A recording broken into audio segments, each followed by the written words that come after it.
하나님의 말씀은 창세기 2장 1절로 4절입니다. 그리고 그 하늘들과 그 땅과 만물이 다 완성되니라. 그리고 하나님이 그가 하시던 일을 일곱째 날에 마치시니 그가 하시던 모든 일을 그치고 일곱째 날에 안식하시니라. 그리고 하나님이 그 일곱째 날을 복되게 하사 거룩하게 하셨으니 이는 하나님이 그 창조하시며 만드시던 모든 일을 마치시고 그날에 안식하셨음이라. 이것이 그 하늘들과 그 땅이 창조되던 때에 여호와 하나님이 땅과 하늘들을 만드시던 날의 내력이니라.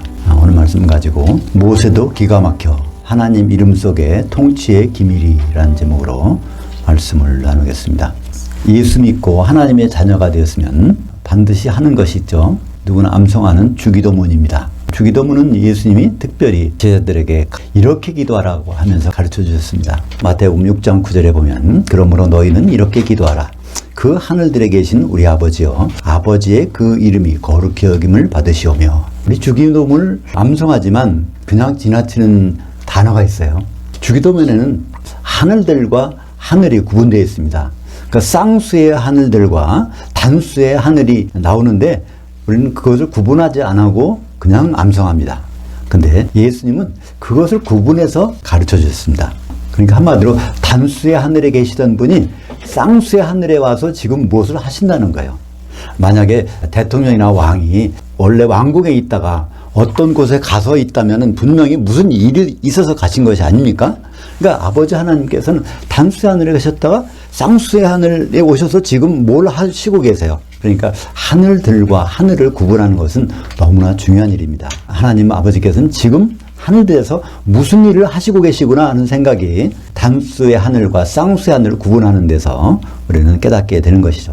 그러면 특별히 아버지의 이름이란 말이 나오는데요. 이름 속에는 그분의 그 특성, 인격 모든 게 담겨 있게 되죠. 하나님 이름이 무엇일까요? 우리는 여호와라고 알고 있는데 여호와는 그럼 무슨 뜻입니까? 그럼 거기서 막혀요.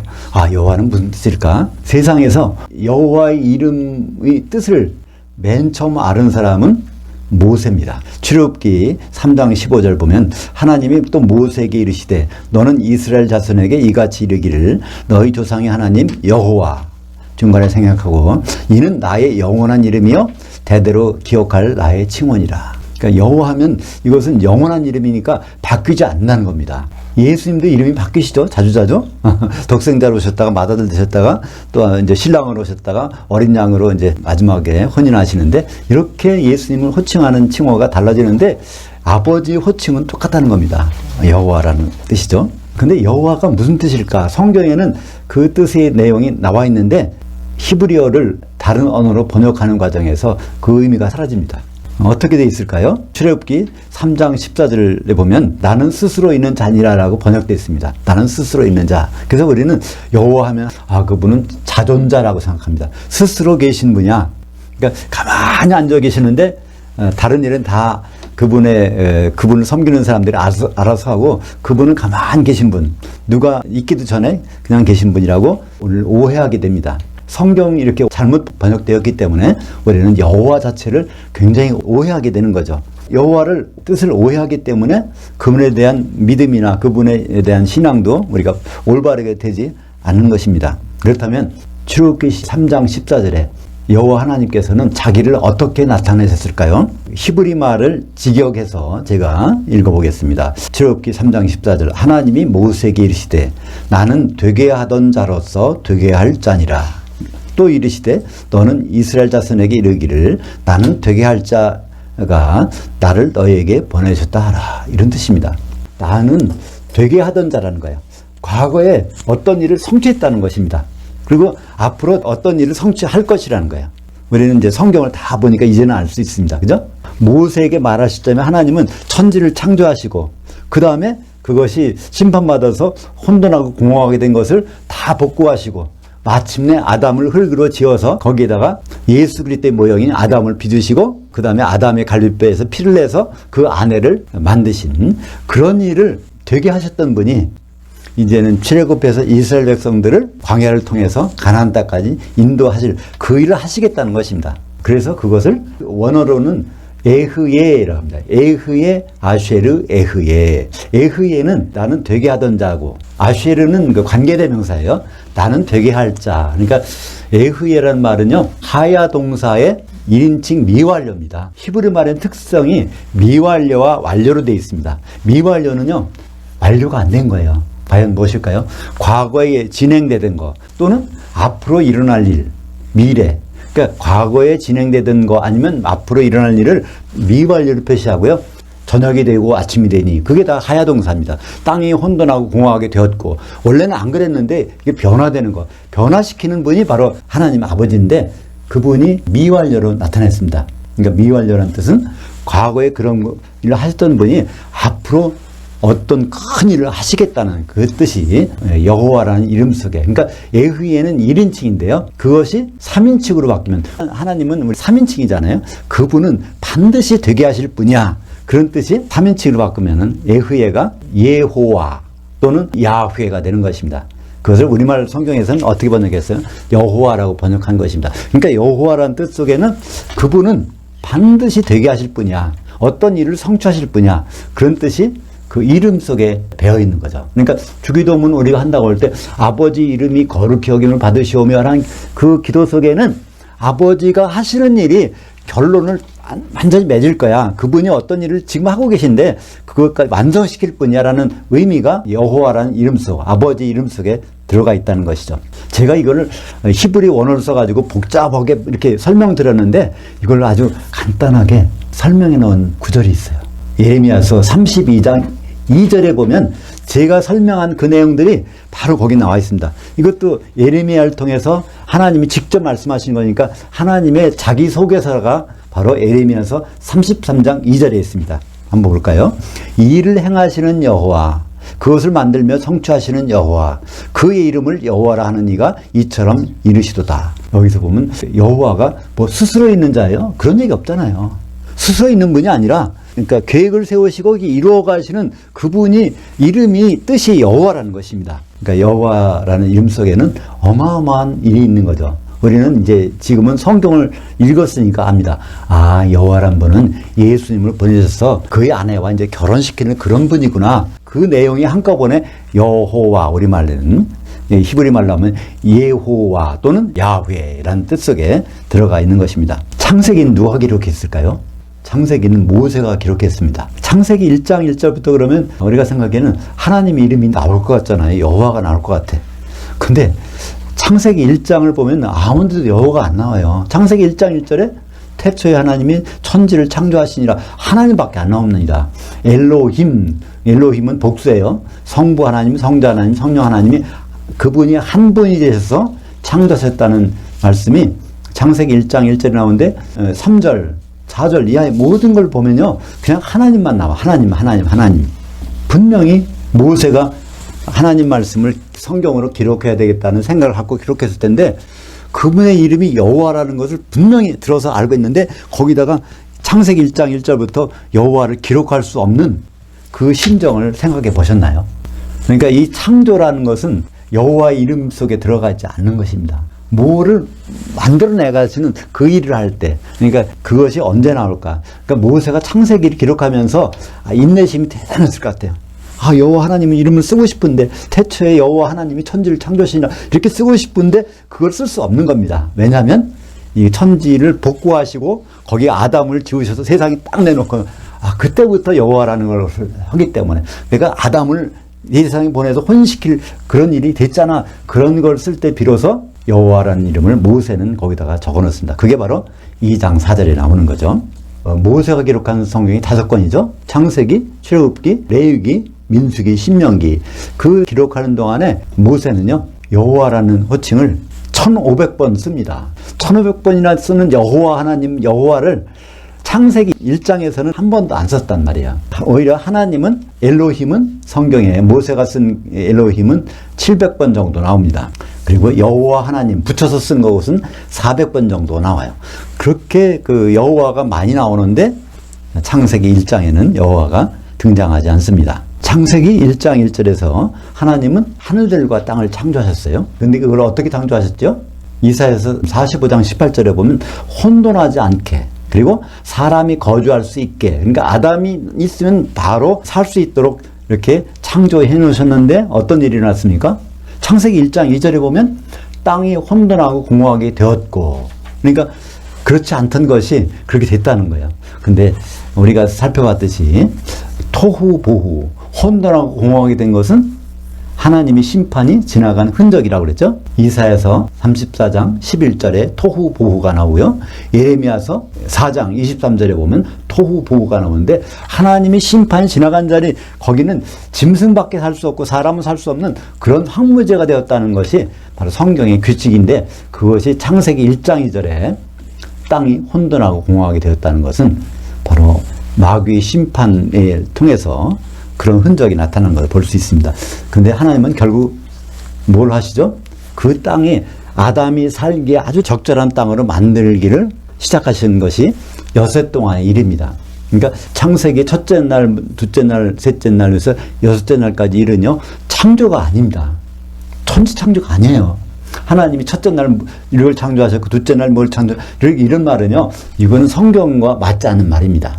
그건 다 복구하신 거예요. 아담이 편하게 살 수 있도록 그걸 복구해 놔신 것입니다. 그것을 출애굽기 20장 11절에 성경에서 분명히 말씀합니다. 한번 볼까요? 이는 여섯 동안에 나 여호와가 하늘들과 땅과 바다와 그 가운데 모든 것을 만들고, 여기 창조하고라고 안 했어요. 만들고 일곱째 날에 쉬었습니다. 그러니까 6일 동안의 일은요, 창조가 아니다. 여섯 동안의 일은 그거를 만드셔서 결국은 아담이 살 수 있는 환경으로 복구하신 일이라는 것을 우리는 성경을 통해서 확인할 수 있는 것입니다. 그래서 창세기 1장 1절은 하나님이 하늘들과 땅과 그 안에 있는 모든 것을 창조하셨는데 다만 사람만 없었죠. 창세기 1장 2절은 그것이 파괴된 흔적이고, 창세기 1장 3절에 가서 그때부터 하나씩 일을 시작하십니다. 첫째 날, 이 1장 3절이죠. 근데 그 일은 언제 끝날까요? 1장 가도 끝나지 않아요. 언제 가서? 2장 3절에 가서 그 일이 마쳤다는 얘기 나오고, 그래서 1장 창조부터 제조까지 완성하신 것이 2장 4절입니다. 그러니까 창세기 2장 4절 가면 창조했던 것이 파괴됐다가 이것이 회복되고 완전하게 복구된 것, 그것이 하나님이 하신 일입니다. 되게 하신 일이에요. 그러니까 그 자리에 뭐가 들어갈까요? 여호와라는 말이 비로소 거기에 들어갑니다. 그러니까 모세의 인내심은 대단했어요.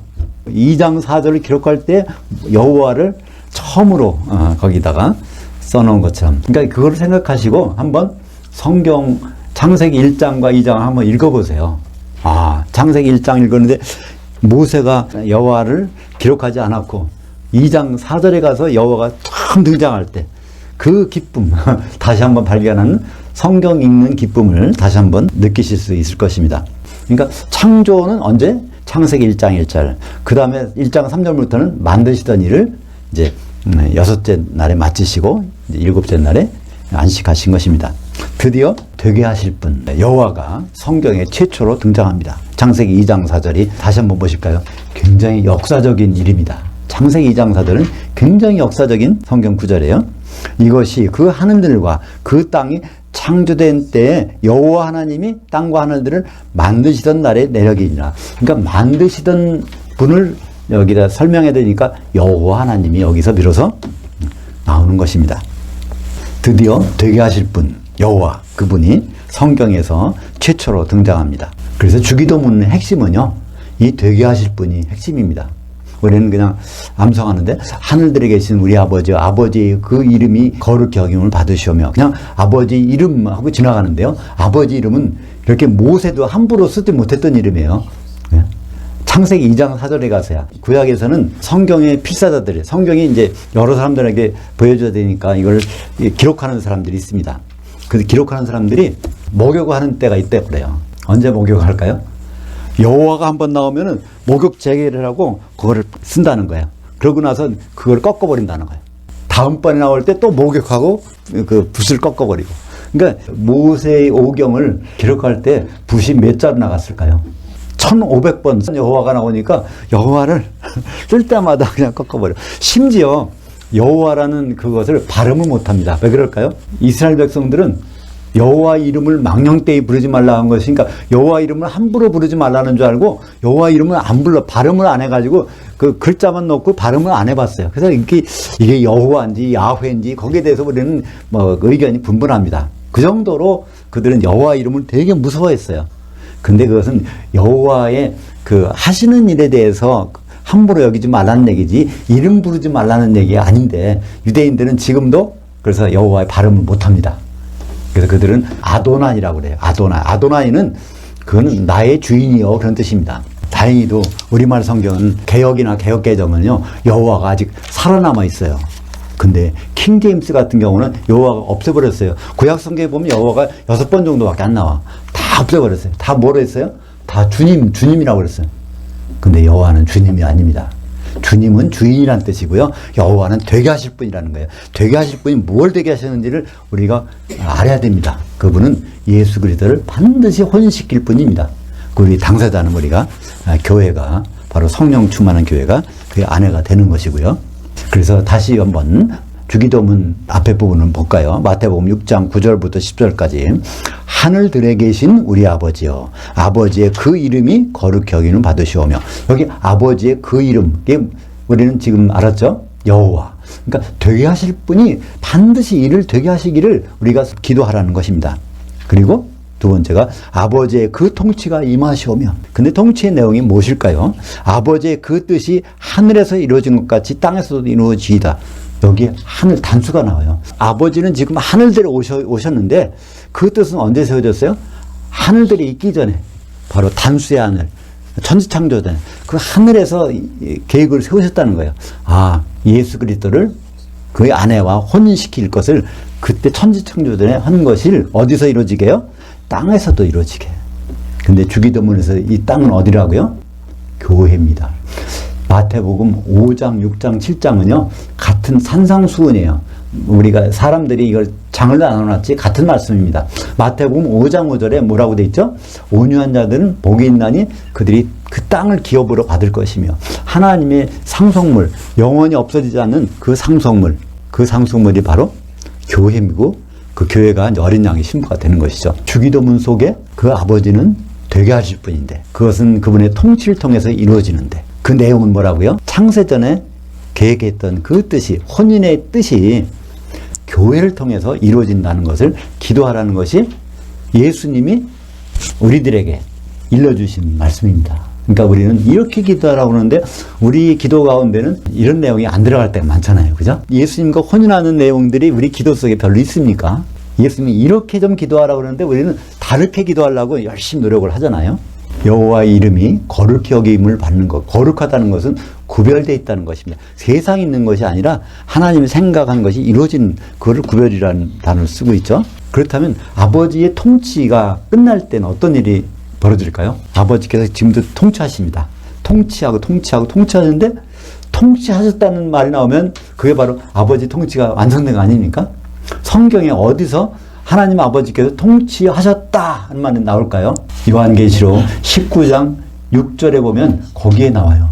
아버지께서 통치하셨다는 말이 나옵니다. 그 통치하셨다는 내용이 뭘까요? 요한계시록 19장 7절 보면 나옵니다.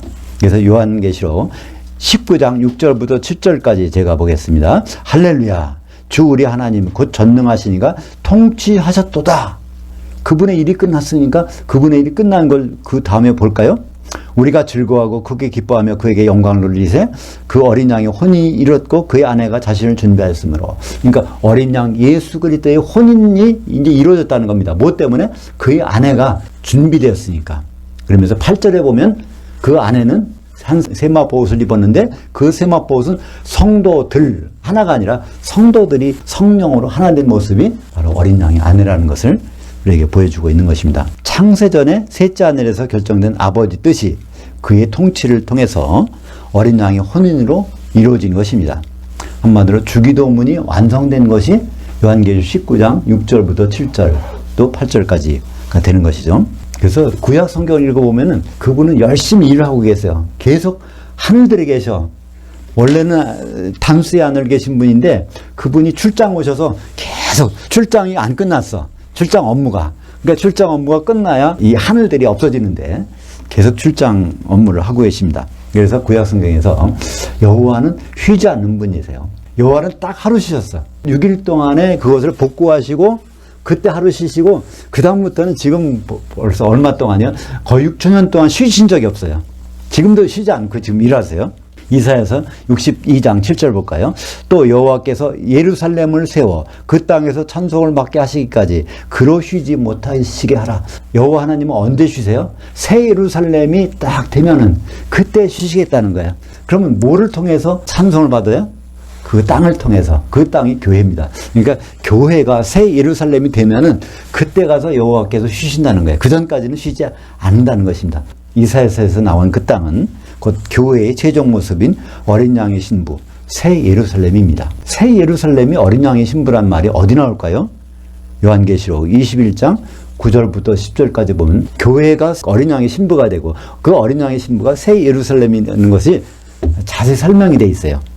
계시록 21장 9절부터 10절까지입니다. 내가 그 신부 곧 어린 양의 그 아내를 내게 보이리라 하고 나를 영으로 데리고 높은 산으로 올라가. 그러니까 사도 요한의 영이 이끌려가서 높은 산에 올라가서 그 하나님께로부터 그 하늘에서 내려오는 거룩한 성 예루살렘을 보이니. 그러니까 예루살렘 성이 새 예루살렘이 바로 그 신부고 어린 양의 아내라는 것을 이렇게 말씀하고 있지 않습니까?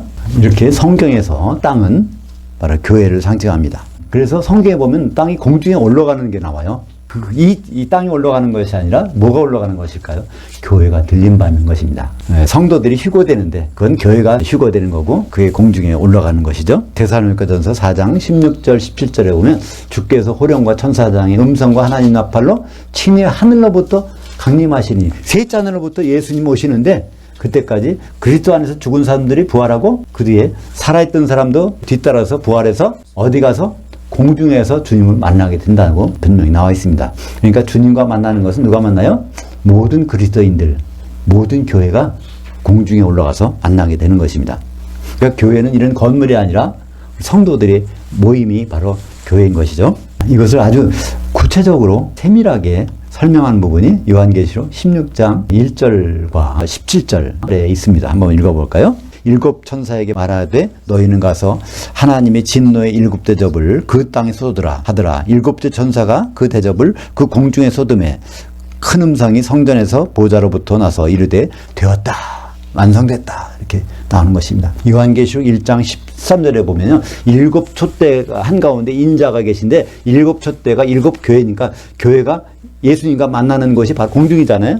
그 장면을 그리스도 심판대라는 것을 상세하게 설명한 것이 요한계시록 16장 1절과 17절입니다. 1절에는 어떻게 나와 있어요?